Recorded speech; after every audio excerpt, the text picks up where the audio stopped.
how do you convince members to spend more to counter the threat from Russia at a time when the U.S. is going closer to it and the U.S. is putting economic pressure on Europe? What Trump has done since he came into office is break the deadlock when it comes to this terrible war in Ukraine, because we've got to stop the killing.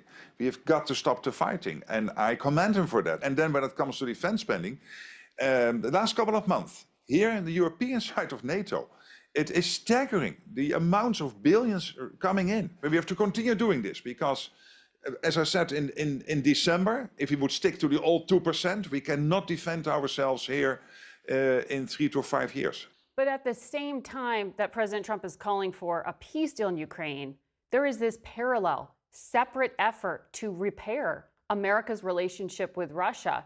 Doesn't the U.S. getting closer to Russia undercut your efforts to counter Russia?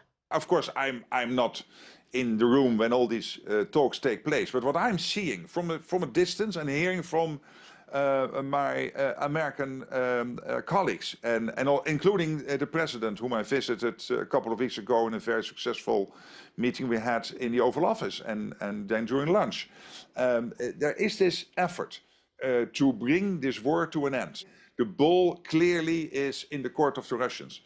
They are not moving fast enough, is my impression, including the impression I'm getting from and I love that. There are roughly about 90,000 or more U.S. troops stationed in Europe right now.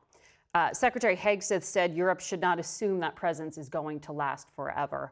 I know you say that the U.S. is committed to NATO, but do you have any sense of how fast or significant this kind of drawdown that's being mentioned by Hegseth could be?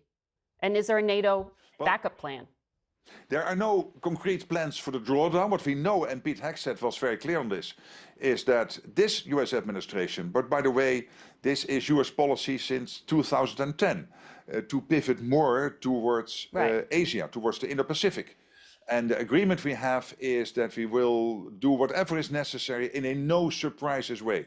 I completely acknowledge the fact that the United States has more theaters to attend to, not only the Euro-Atlantic, but also the Indo-Pacific. And by the way, also thanks to President Trump and his position on this, as NATO, we will be more and more active in the Indo-Pacific with our partners. I will visit Japan next week to have my meetings there with the senior leadership to see how we can intensify that strong relationship we already have with the Indo-Pacific.